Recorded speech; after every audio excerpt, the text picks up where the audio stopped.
እግዚአብሔር ይመስገን እግዚአብሔር ይመስገን እግዚአብሔር ይመስገን እግዚአብሔር ምን ጉድ ነው ብለው ሙስሊም ነን እያሉ ጥምቀት ማክበር ጀመሩ። ለዛው ታቦት አጠገብ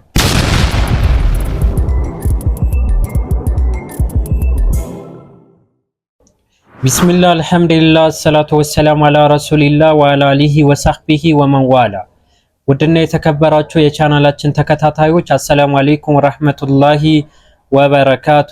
የጌታችን ያለ መልካም ፍቃድ ሆኖ ዛሬም ለእናንተ አስተማሪና ቁም ነገር አዘል የሆኑ ቪዲዮዎችን ይዤላችሁ ብቅ ብያለሁ። እስከ ቪዲዮአችን ፍጻሜ ድረስ አብራችሁን ሆኖ እስከዛ በመለቃቸው ቪዲዮዎች ላይ አስተያየት ጥቆማ ካላችሁ በጨዋ ደም በወንድማዊነት መንፈስ ኮሜንት ላይ ማስቀመጥ ትችላላችሁ። እንዲሁም ለቤቱ አዲስ የሆናችሁ ሰብስክራይብ በማድረግ የደውሉ ምልክት በመንካት ቤተሰብ ሆኑ። ኢንሻአላህ የጌታችን ያለ መልካም ፍቃድ ሆኖ ዛሬ የምናወራበት ርዕስ ጥምቀት የሚያከብሩ ሙስሊሞች ለመወደድ ወይም በመከባበር ስም የአላህን ዲን እንዴት እንደሚንዱት የምንመለከት ይሆናል። ይህን የሚያደርጉት አብዛኛው ሱፍያና አህባሾች ናቸው። እንግዲህ ተግባራቸው እንመልከት እስቲ። እግዚአብሔር ይመስገን እግዚአብሔር ይመስገን እግዚአብሔር ይመስገን እግዚአብሔር ይመስገን ለዚህ ያደረሰን ለዚህ ያደረሰን እግዚአብሔር ይመስገን። በጣም ይገርማል፣ በጣም ያሳዝናል። እንግዲህ ሰው ተውሂድ ተረድቷል። ወደ ተውሂድ ሁሌ ተውሂድ አትበሉ እየተባለ ነገር ግን መሀል አዲስ አበባ ላይ ፍር ቦታ ላይ ተገኝቶ ለዛ ደግሞ ድምቀት ይሆናል፣ ለዛው ደግሞ ያዚማል ምናምን ነገር። ታቦት አጠገቡ ነው ያለው። እኔ በጣም የገረመኝ ታቦቱ ፊት ማንም አይቀርብም። ባት ቄሶች፣ ዲያቆናት እንዲሁም ጳጳስ ምናምን የሚባሉ ናቸው። በሚያሳዝን ሁኔታ ግን እነዚህ ሰዎች አህባሽ የሚባሉ መከባበር እነሱ መውደድ ነው በሚል ስም እንዲህ አይነት ነገር እያደረጉ ነው። ግን ይህ መውደድ ነው ወይ? ይህ ነገር መከባበር ነው ወይ ስንል አይደለም። አንድ ክርስቲያን የኢድ ሰላት እየሰገድኩኝ አብዮት አደባባይ ላይ መጥቶ ከኔ አጠገብ ቢሰግድ ምን የሚሉት ነው? ካልሆነ እምነቱ ሙሉ በሙሉ ተቀበል። ከዛ ውጪ ግን ይህ መከባበር የሚባል ነገር አይደለም። ኦኬ፣ ሰዎች ባመኑበትን ነገር ራሳቸው ይፈጽማሉ እንጂ ሃይማኖትና ይሄ ማህበራዊ ህይወት ሁለቱም እየለየ። እኔ አምልኮ ስፈጽም ጊዜ መጥቶ ከኔ አጠገብ ካልሰገደ ያ ሰው ያከብረኝም ማለት አይደለም አንድ ክርስቲያን ወገኔ። በተመሳሳይ ለጥምቀት ሊሆን ይችላል፣ ለገና፣ ለፋሲካ፣ ለተለያዩ ባሎቻቸው ሄጄ እነሱን ሲያከብሩ አደባባይ ላይ ካላሸበሸብኩኝ ካላጨበጨብኩኝ እነሱን አላከብርም ማለት አይደለም። ስለዚህ መከባበር ምን እንደሆነ ለዩ እባካችሁ። አሁን እንዲህ አይነትን ኩፍር በአደባባይ እየሰራ ነው። በጣም የሚያሳዝነው ከአላህ ውጪ እየተጣራ ነው። ከአላህ ውጪ ድረሱልኝ እያለ ነው። አላህ Subhanahu Wa Ta'ala ቀልብ ይስጥህ። እንግዲህ ምን ይባላል።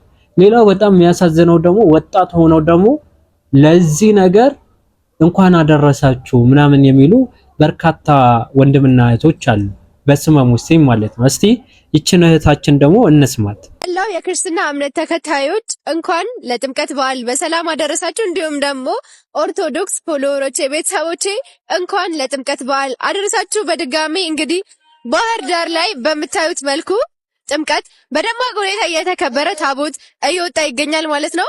በድጋሚ እንኳን አደረሳችሁ። ወዳችኋለሁ። አይ ተከታዮችሽ ፎሎወሮችሽ አላህ Subhanahu Wa Ta'ala ዘንድ ዋስትና ይሆኑሽ። በቃ የሚያሳዝነው ያ ነው። የሰው ልጅ እዚች ምድር ላይ የፈለገ ይስራ፣ የፈለገ እንደፈለገ ወረኛ ይሁን፣ እንደፈለገ ወንድሙ ለመጣል እንደፈለገ በአላህ ላይ ያጋራ እንደፈለገ፣ ግን ነገ አላህ ዘንድ ግን ሲገናኝ ራቆቱ እንደመጣ ራቆቱ አላህ ፊት ይጠየቃል። ምንም ይዘሽ ምትገቢው ነገር የለም ከስራሽ ውጪ ማለት ነው። ያ ስራ ደግሞ ምንድነው? ትልቁ ነገር ተውሂድ ነው። ሰው ተውሂድ ይዞ ካልሄደ ምንም ያክል ስራ ቢሰራ፣ ምንም ያክል ሰደቃ ቢሰጥ ሊሆን ይችላል፣ የተለያዩ ነገራቶችን ቢያረግ ከአላህ ውጭ እየተጣራ ከሞተ ጀነት በርሱ ላይ እርም ናት። ይህን የተናገረው ማን ነው? አላሁ ሱብሓነሁ ወተዓላ። በእርግጥ በአላህ ላይ የሚያጋሩ ሰዎች መኖሪያቸው እሳት ነው፣ ነፍሲያቸውን ለበደሉ ሰዎች ረዳት የላቸውም ይላል በላቀው ቃሉ በቁርአን ውስጥ ማለት ነው። ስለዚህ ዛሬ በሚያሳዝን ሁኔታ ሰዎች ወደ ተውሂድ ወደ ትክክለኛው የእስልምና ብርሃን መጣራት እያለባቸው ጭራሽ ከእስልምና የሚጻረሩ ነገራቶች ኩፍር የሆኑ ነገራቶች ላይ እየተከበረ ወጥተው ካሜራ ደቅነው እንኳን አደረሳችሁ ያው ታቦታችን እየተሸኘ ነው ትላለች። ወናውዙ ቢላህ። ይህን የሚያደርጉት ለምንድን ነው ስንል ዱንያዊ ጥቅም ለማግኘት። ሰው እንዴት ለሚጠፋ ዱንያ ዘላቂ ላልሆነ ዱንያ ብሎ ዘላቂ የሆነውን አሂራን እንዴት ይረሳል? እንዴት የሚያሳጣውን ነገር ይሰራል? አይደለም ጥቅም ይቅርና ጥቅም የሆነ ሰዓት ታገኛላችሁ፣ የሆነ ሰዓት ይሄዳል። ፌመስነት የሆነ ሰዓት ታገኛላችሁ፣ የሆነ ሰዓት ይወርዳል። ይህ የዱንያ ህግ ነው። አይደለም ዱንያ ላይ የምናገኛቸው ነገራቶች ይቅርና ይቺ ዱንያ ራሱ ጠፊ ናት እኮ። ይቺ ዓለም ራሱ ጠፊ ናት። ታዲያ ጠፊ በሆነችን ዓለም ላይ እየኖር ጌታችን አላሁ ሱብሓነሁ ወተዓላ አታድርጉት ያለውን ነገር ማድረግ ምን የሚሉት ነው? ተጨማሪን ደግሞ ይህን ወጣት ደግሞ እንመልከተው። መንገድ ላይ ምን አየው? ቢስሚላህ አላህ ይጨምርላቸው። ኦርቶዶክሶች በቃ ወጣት ሴቶች ናቸው ሃይማኖታቸውን እያገለገሉ እና እንኩ አላህ ይስጥልኝ። ያው ሙስሊም ነኝ። ያው 200 ብር ለገብርኤል ገቢ አድርጌያለሁ። ከሊፋ ሻፊ ላይክ ሼር ፎሎ ማድረግ እንዳይረሳ። ወላሂ ለገብርኤል ገቢ ያደረገ። አሁን አብዛኛው ሰው ሊቃወኝ ይችላል፣ ግን አብሬት ላይ ብትሄድ እንዲህ ነው ገቢ የሚያደርጉት። ለአበራሙዝ ምናምን ነገር ብለው ያስገባሉ። አሁን ይህ መከባበር ነው ወይ ከተባለ አይደለም ነው አይደለም። እኔ አንድ ክርስቲያን በኔ ባል ላይ የሆነ ነገር ካላረገ ምናምን ነገር ዶሮ ካልሰራልኝ አልልም እንዴ። ምክንያቱም የኔ እምነት ነው እኮ። እምነት የግል ነው ሰዎች፣ እምነት የግል ነው ሲባል አታውቁም? ፐርሰናሊ የምታንጸባርቁት የምትመሩበት ነው፣ ቀይ መስመር ነው። ከዛ ውጪ ግን ማህበራዊ በሆኑ ጉዳዮች ላይ ተከባብረህ ትኖራለህ። እሱን ድንበር ሳታልፍ ያንተን ድንበር ሳያልፍ ትኖራለህ እያከበርከው ማለት ነው። ሃይማኖቱን ሳትነካ ምናምን ነገር። ግን ሄደ ታቦት ካልሸኘው የታቦት ቦታ ካልጠረኩ የምትል ከሆነ ያ ነው መያዝ ያለባችሁ። ኦኬ፣ ወደ እስልምና ጠቅለል ብላችሁ መግባት አለባችሁ። እስልምና የሚያዘው ይህ አይደለም። ወተዓወኑ ዐለል ቢሪ ወተቅዋ፣ በመልካምና አላህን በመፍራት ላይ ተጋገዙ፣ ተባበሩ።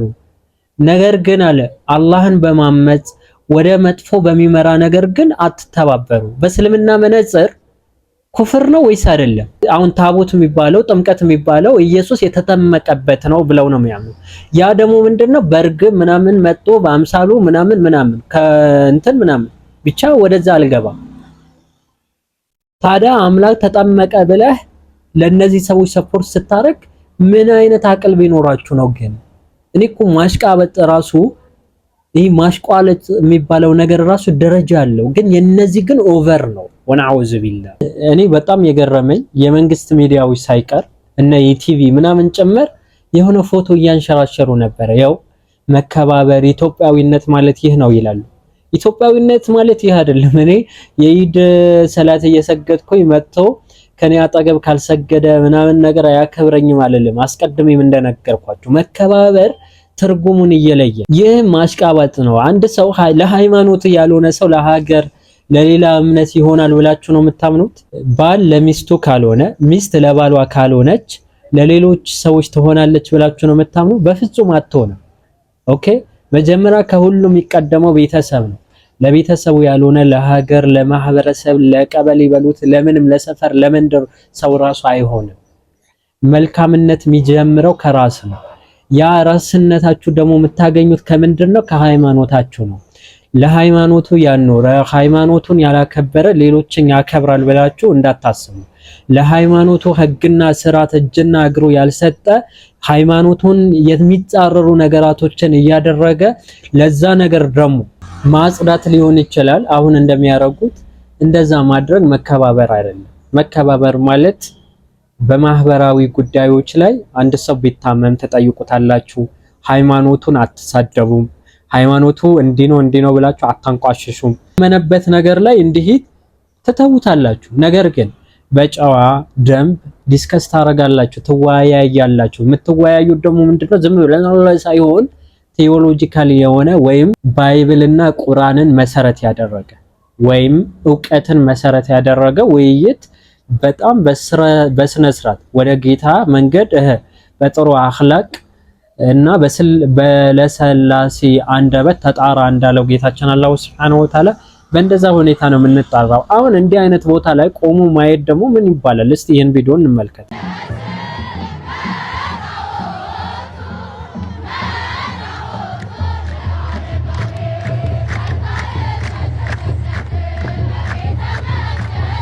ይህ ምን እንበል?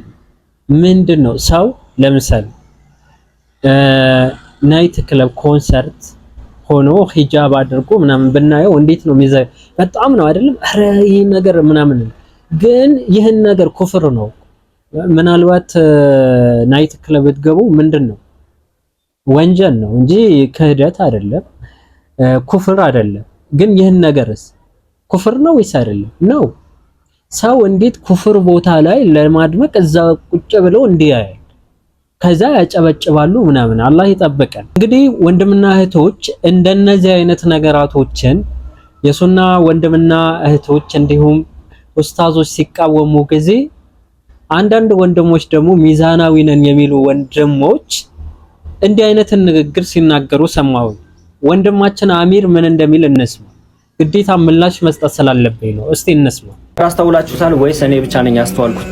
ኡስታዞች በተለይ ደግሞ እዚህ ቲክታክ ላይ ያሉ ኡስታዞች አንድ ሰው እኛ አላስተዋል ነው። ወንድማችን አሚር ደግሞ ያስተዋለው ነገር ምንድነው? ምን እንደሆነ ደግሞ ይንገረን እስቲ። ትክክለኛ ሐሳብ ከሆነ ኦኬ እንቀበለዋለን። ትክክለኛ ሐሳብ ካልሆነ ዝም ብሎ የራሱን ሐሳብ ላይ ተሞርኩዞ ከሆነ አንቀበለው። ስለዚህ የሚለው ነገር ምንድነው? መረጃ ላይ ተሞርኩዘው ነው ወይስ ደግሞ የግል ፐርሰናሊ እይታው ፐርሰናሊ ሐሳቡ ነው? እስቲ እንስማው። ላይ ደግሞ እዚህ ቲክታክ ላይ ያሉ ኡስታዞች አንድ ሰው ሲያጠፋ ወይም ደግሞ ከዲኑ የሆነ ያፈነገጠ ነገር ሲፈጽም በውስጥ ሄዶ መክሮ ይሄ እንደዚህ አይደለም፣ ይሄ ትክክል አይደለም፣ ከአላህ ጋር ያጣላል፣ የዲን መገለጫ አይደለም ብሎ ከመናገር ይልቅ ቪዲዮ ሰርቶ ያንን ሰው ለማስጣት ሚዲያ ላይ ለማስጣት የሚራራጡ ሰዎች በተለይም ኡስታዝ የተባሉ ሰዎች እጅግ ከነሱ ጋር መግባባት ያቃተኝ እኔ ብቻ ነኝ ወይስ እናንተ ማስተውላችሁታል? እውነት ቪዲዮ ተሰርቶበት የተመለሰ ሰው አይታችኋል? እንደ ቦስ ሲመከር በርካታ ሰዎች ከመንገድ ካፈነገጠ መንገዳቸው ሲመለሱ አይተናል። ነገር ግን ቪዲዮ ተሰርቶበት እስካሁን ድረስ የተመለሰ ሰው አላየሁምና ኡስታዞች እባካችሁ የሆነ ሰው ሲያጠፋ አስተያዩ መጀመሪያ ኦኬ፣ አንድ ሰው ጥፋት ሲያጠፋ ስህተት ሲታይበት ጊዜ ለምን በውስጥ አትመክሩትም? ከነዚህ አይነት ሰው ዝም ብሎ በአደባባይ እየተናገሩ ማንን ሲመልሱ አይተን ቪዲዮ ተሰርቶበት የተመለሰ ሰው አናቀም አለ። አንተ ለምንድን ነው ኡስታዞች ላይ ቪዲዮ እየሰራህ ያለው? ምሳሌ እኔ ብዙ ጊዜ ስህተትን በሚያራምዱ ሰዎች ላይ ቪዲዮ እሰራለሁ። ቪዲዮ የሚሰሩ ብለህ ተናገርክ አይደለ? እንደዛ ስለመሰራ መተህ እኔን አወራህ ወይም እንደዛ የሚያደርጉ ወንድሞች ጋር ሄዳ አወራህ? አላወራህም። አንተ ራስህ እኮ በአደባባይ እያወራህ ነው። ስለዚህ መጀመሪያ ራስህ ተግብረው እስቲ። እንዲህ ለኡስታዙ ሲሆን በውስጥ ማውራት አይቻልም አይደለም? ደግሞ ለሌሎች ሲሆን ጊዜ ግን በውስጥ አውሩ። ምን ማለት ነው? እንዲህ አይነትን መርህ እንዲህ አይነትን አስተምሮ ከየት ነው ያመጣው? ደሊልህ ምንድነው? ኤቪደንስ ምንድነው? ነብዩ አለይሂ ሰላቱ ወሰላም የተለያዩ ሰዎችን ስማቸውን እየጠሩ በአደባባይ አስጠንቅቀዋል። ተበት የወረደው የት ነው? አብዛኞቻችን የምናውቀው የቁርአን ቨርስ ነው አይደለ? አብዛኞቻችን እናውቀዋለን። ተበት ሄዳ አብዛኞቻችን እናውቀዋለን። አብዛኞቻችን ማናውም እንረዳዋለን ጭምር። ግን ሂክመኛ ነው አላህ Subhanahu Wa Ta'ala ጥበበኛ ነው። ነብዩ አለይሂ ሰላቱ ወሰለም ለምንድን ነው ሄደው አቡ ለሃብን እባክህ አቡ ለሃብ እንዲህ ብለው ያልመከሩት? ለምንድን ነው አላህ Subhanahu Wa Ta'ala አቡ ለሃብ በህይወት እያለ የጀሃነም መሆኑን የሚያረጋግጥ ከነሚስቱ ጭምር የሚያረጋግጠን ቁርአን ቨርስን ያወረደው? ሂክመኛ ስላልሆነና ነብዩ አለይሂ ሰላቱ ወሰለም መካ ውስጥ የሚመለኩ ጣዖቶችን ስማቸውን እየጠሩ ያስጠነቀቁት ሂክመኛ ስላልሆኑ ነው። አቡዘርን ቢላል አንተ የጥቁር ሴት ልጅ ሲለው ጊዜ እንግዲህ አቡዘር ማለት ትልቅ ሰው ነው። ትልቅ ሰሃባ ነው። መልእክተኛው አለይሂ ሰላቱ ወሰላም ስለ አቡዘር የተናገሩትን ሁላችንም የምናውቀው ነው። ግን ቢላልን አንተ የጠቆር ልጅ ወይ ብሎ ሲናገረው ጊዜ ሰሃቦች በታደሙበት ነው። ወዲያውኑ ነው ነብዩ አለይሂ ሰላቱ ወሰላም ምንድነው ያሉት? አንተ አቡዘር ወይ የጃህልያን የማህይባን ወይም ደግሞ ከእስልምና በፊት እስልምና ከመቀበሉ አስቀድሞ የነበረበት ቅሪት እስካሁን ስቲል አለበት ብለውታል። የማህይባን አስተሳሰብን እስካሁን አልተወህም ብለውታል። ማን? የሂክማ ባለቤት ነብዩ አለይሂ ሰላቱ ወሰላም። ስለዚህ እስልምናችን በአደባባይን የሚሰሩ በአደባባይን ሰዎችን የሚያጠፉ ከሆነ በአደባባይ ምላሽ ይሰጣቸዋል።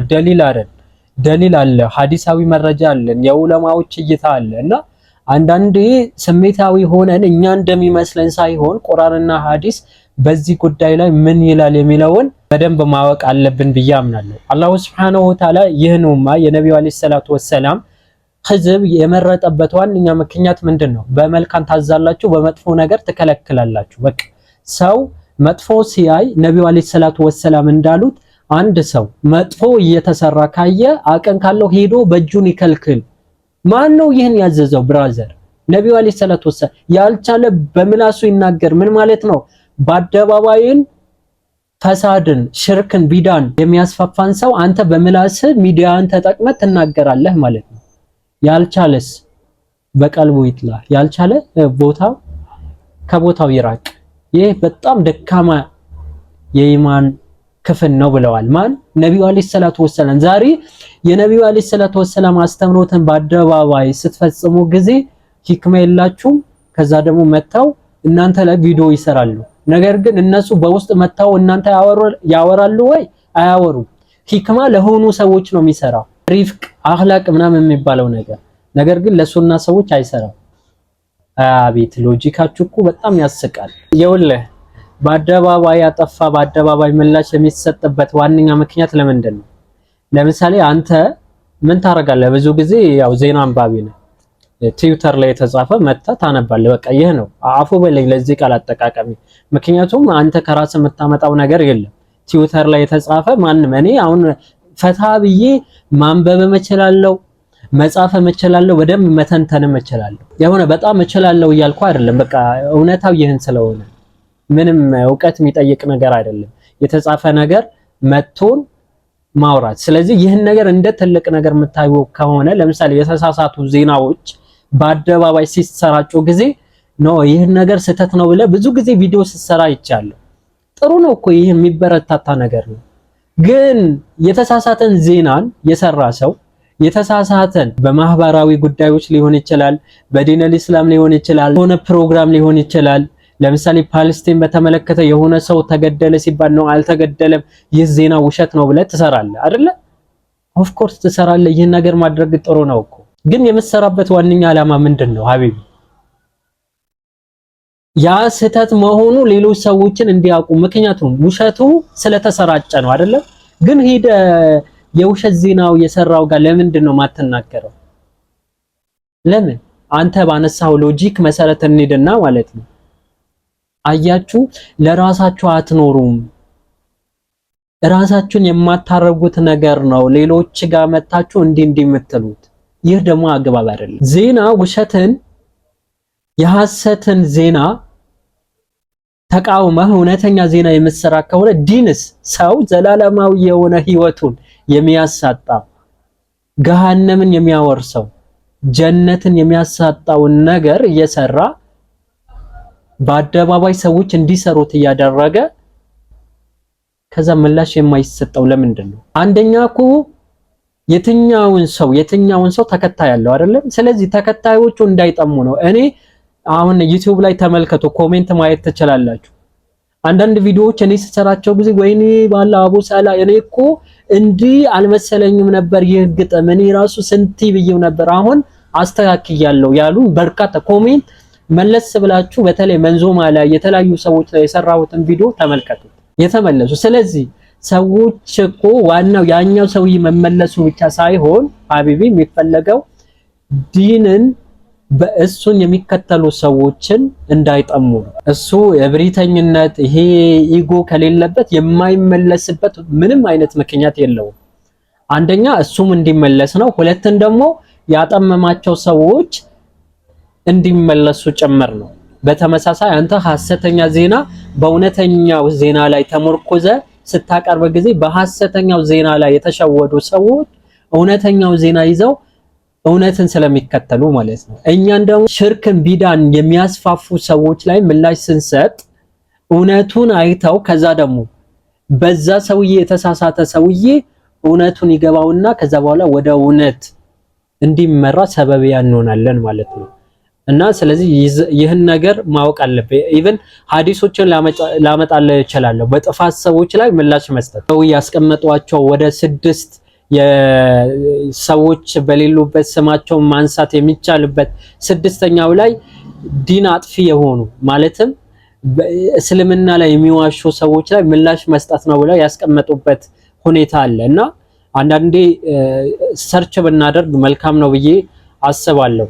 ሀቢቢ ይህን ነገር አስተያየት ምክንያቱም አሽሙር ስለሆነ ነው። ለምሳሌ አንተ እናተ የሆነ ሰው ቢሳደብ አደባባይ ላይ ሄደህ ለምን ተሳደብክ ምናምን ብላ አትጠይቀውም። በአደባባይ ነው ምላሽ የምትሰጠው። አስፈላጊን ከሆነ በአካል ካገኘው በውጥ ትለዋለህ። ይሄ እኮ ክሊር ነው። ግን የአላህን መብት ከእናቶቻችን በላይ አይደለም? ወላሂ በላይ ነው አይደለም? ከነፍሶቻችን በላይ ነው። የአላህን መብት ለፍጡራኖችን በአደባባይ አሳልፎ የሚሰጥ ሰው ችግር የለውም። አብደልቃድር ድረስልኝ፣ አብሬት አልከሱ፣ አላጂን፣ ኑር ሁሴን ምናምን ሲባል ጀስት ኖርማል። አንድ ሰው በአደባባይ ዝሙት መስራት በእስልምና ይፈቀዳል ቢል በአደባባይ ስሩ ቢል ምላሽ ትሰጥበታለህ? አትሰጥበትም? ሄደህ ነው የምትመክረው? ወላሂ አትመክረው። ምክንያቱም እስልምናን የሌለ ነገር ሰዎችን እንዳይጠሙ ብለህ ምላሽ ትሰጣለህ። ግን የአላህን መብትስ መገን ነብይ የሁሉን ቀላቢ እየተባለ ነብዩ የሁሉን ቀላቢ ናቸው እየተባለ እናንተ ግን ከነዚህ ሰዎች አንድ ነን የነሱ ነሽዳ ባክግራውንድ እያረጋችሁ ትዘፍናላችሁ ቲክቶክ ላይ። ከዛ ራሳችሁ እንዳዋቂ ያደርጋችሁ ደግሞ ምን ታረጋላችሁ? እነዚህ ሰዎች ላይ ምላሽ የሚሰጡ ወንድምና እህቶች ጋር ደግሞ ምላሳችሁን ታራዝማላችሁ። መዋለው ትዊተር ወይም ደግሞ ኤክስ በሚባለው ላይ ተመርኮዘ ከኋላ ለጥፎ ዜና ማንበብ ኢዚ በጣም ሲበዛ። ለምሳሌ እንደዚህ መጽሐፍ ከፍታችሁ ብታነቡ እያነበባችሁ በፍርድ ቀን ሙታን ከመቀበል ሲነሳ ብዬ አሁን እዚህ ጋር እያነበብኩኝ ነው። ይህ ባነብ ምንም እኮ ከራሴ ያገኘሁት አይደለም ከመጽሐፍ እያነበብኩ። ስለዚህ የሆነ ትልቅ ነገር እየሰራችሁ አታስመስሉት። እንዲህ የተናገርኩበት ምክንያት አንደኛ ምላሽ ተሰጥቶ ራሱ ቪዲዮን ኡስታዝ ሐምዱ ወንድም ሐምዱ ማለት ነው ቲክቶክ ላይ የምታውቁት ምላሽ ሰጥቶ ራሱ ቪዲዮን ስላላጠፋው ነው እኔ ራሱ ምላሽ መሰጠው። ምክንያቱም ትዕቢተኝነት አለባችሁ በደንብ ነው የምናውቃቸውና የሆነ ራሳችሁ ብቻ የዲን ተቆርቋሪ ያደርጋችሁ አትዩ። የዲን ለዲን የሚቆረቆር ሰው እውነትን ነገር ከተባለ ስለ ተውሂድ ያስተምራል፣ ስለ ሱና ያስተምራል፣ ስለ ሽርክ ያስጠነቅቃል። ሰው እናቱን ሲሰደብ ምላሽ የሚሰጠው አላህ ውጪ ግን ሰዎች ሲጣሩ ምንም ነብዩ አለይሂ ሰላቱ ወሰለም ለ13 ዓመት የተጣሩት ወደ ምንም አይደለም፣ ወደ ምንም ሳይጣሩ ወደ ተውሂድ ነው የተጣሩት። ነብዩ አለይሂ ሰላቱ ወሰለም አንደበት ለ13 ዓመት ተውሂድን ጥሪ ከተደረገ እናንተ ግን አንድ ቀን ስታረጉ አይተን አናውቅም። መተህ ስለ አኽላቅ ነው የምታወራው፣ መተህ ስለ ትዳር ነው የምታወራው፣ መተህ ስለ እነዚህ ነገራቶች ማወቅ ጥሩ ነው፣ ግን መሰረት የሚባል ነገር እኮ አለ። ለምሳሌ እኔ 4ኛ ፎቅ ላይ ነው የምኖረው እና ፋውንዴሽን የሚባል ነገር የለም፣ ከዛ መሰረት የለም፣ ኮለን ነው የሚባሉት እነሱ የሉ። እነሱ ሳይኖር 4ኛ የሚባል ነገር አለ። መሰረትን ማሳያዝ አለበት። ምሰሶውን ሳይሰው እንዴት ነው ላይ ጣራ ላይ ወጣ የምትለው? ጣራ እንዲኖር ምሰሶ ያስፈልጋል፣ ግንድ ያስፈልጋል። ያን ደግሞ ተውሂድ ነው። ተውሂድ እንዲይዙ ማድረግ አለበት። ተውሂድ የተረዳ በጣም ጥቂት ነው። አስቀድሜ እንዳሳየዋችሁ ወጣቶች ሆነው እስልምና እናውቃለን እያሉ የጥምቀት እያከበሩ ነው። መውሊድ ላይ የሚደረጉ ነገራቶች እናውቃለን። ዛሬስ ምላሽ አይሰጥም ጭራሽ። በጣም የሚገርመው ደግሞ ምንድነው የነሱ ነሽዳን ማለት ነው ያስተዋውቃሉ። አሁን እንዲህ የሚተቹ ወንድሞች ማለት ነው አንዳንዴ አላኩልያል አፉ በሉኝ። በጣም ኢሞሽናል ሆኜ ነው ኢቭን ከዚህ በላይ ማውራት ፈልጌ ነበረ ግን ይበቃኛል። ሁኔታውን አይቼ እመለስበታለሁ። አላ ኩሊ ሀል ለዛሬ ይህን ካልኳችሁ ሐዛ ወቢላሂ ተውፊቅ ወሰለላሁ ዐላ ነቢና ሙሐመድ ወዐላ አሊሂ ወሰህቢሂ ወሰለም። ወሰላሙ አለይኩም ወራህመቱላሂ ወበረካቱ።